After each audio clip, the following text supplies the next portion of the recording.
마켓 스탠바이 시간으로 바로 이어가도록 하겠습니다. 오늘부터 저희가 새로운 전문가 한 분을 모셨습니다. 이민 전문가분 나오셨고요. 그다음에 신일섭 위원, 고은별 앵커 함께 하겠습니다. 어서 오십시오.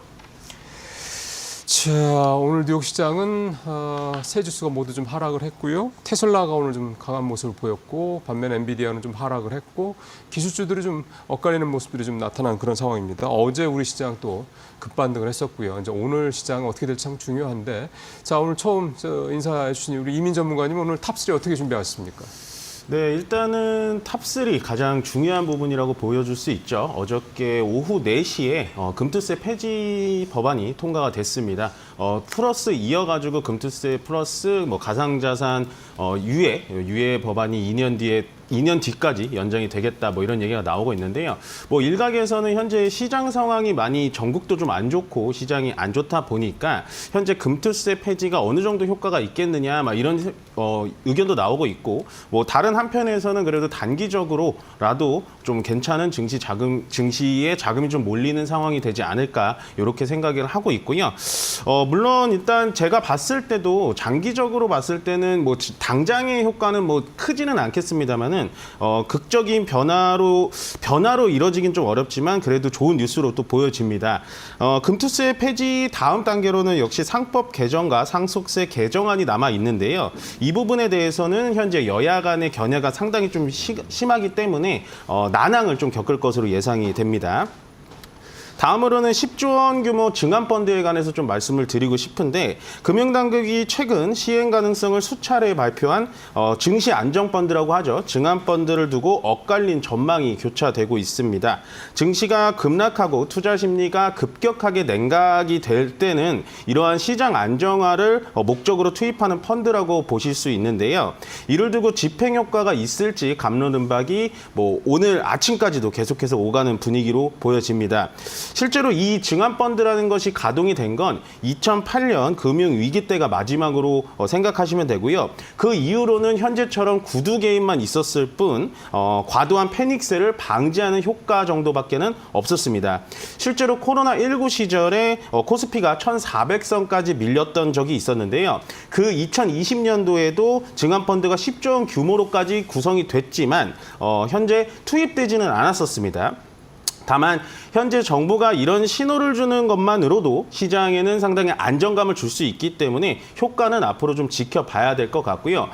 마지막으로 비트코인 하락 소식입니다. 뭐 비트코인으로 많이 옮겨간 투자자분들이 많은 걸로 알고 있는데, 현재 미증시가 이틀간 조정을 받으면서 위탁 자산에 대한 선호가 줄어들고, 거기에 따라서 비트코인과 암호화폐 중심적으로는 알트코인 중심으로 일제히 하락하고 있습니다.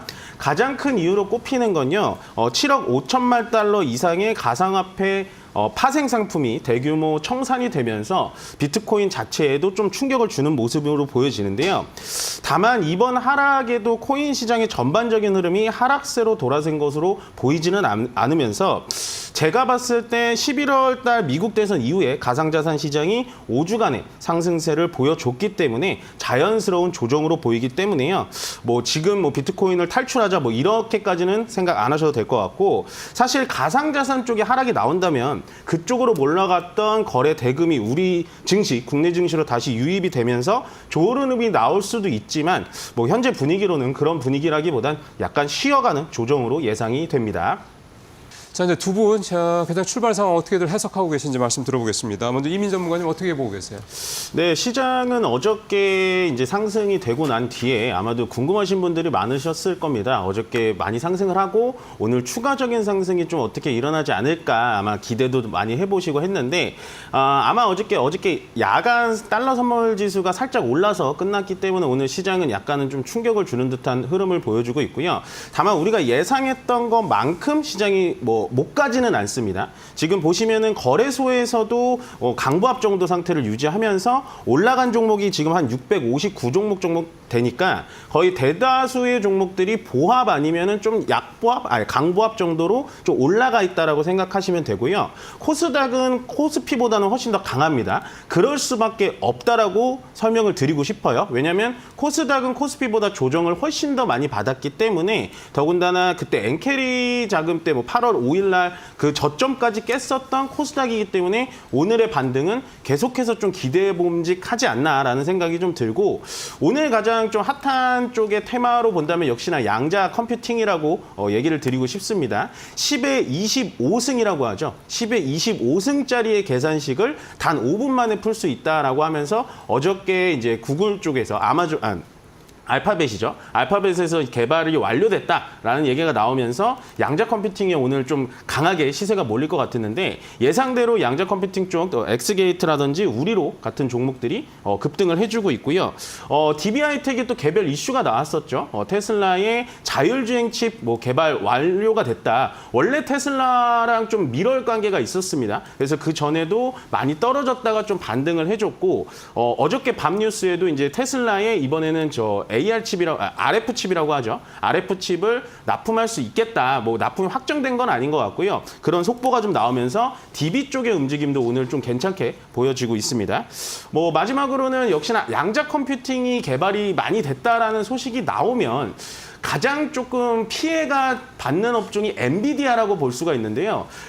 갑자기 왜 엔비디아 얘기를 하시지? 이렇게 생각하실 수 있는데, 현재 엔비디아는 이제 컴퓨터 그래픽 카드로 빠르게 돌려가지고 현재 AI라든지 AI 데이터 센터 이런 걸 돌리고 있는데, 그것보다 더 계산이 빠른 양자 컴퓨팅이 개발이 된다라는 얘기가 나와주면 엔비디아가 현재 쓰고 있는 GPU라는 이 칩이 조금은 좀 쓸모가 없어질 수도 있겠다라고 해서 어저께 엔비디아도 충격을 받았고, 그거에 따라서 SK 하이닉스도 실질적으로 오늘 정도는 좀 올라가줬으면 좋겠는데, 그거에 따라 SK 하이닉스도 오늘 조금 조정을 받는다라고 생각을 하시면 될 것 같고요.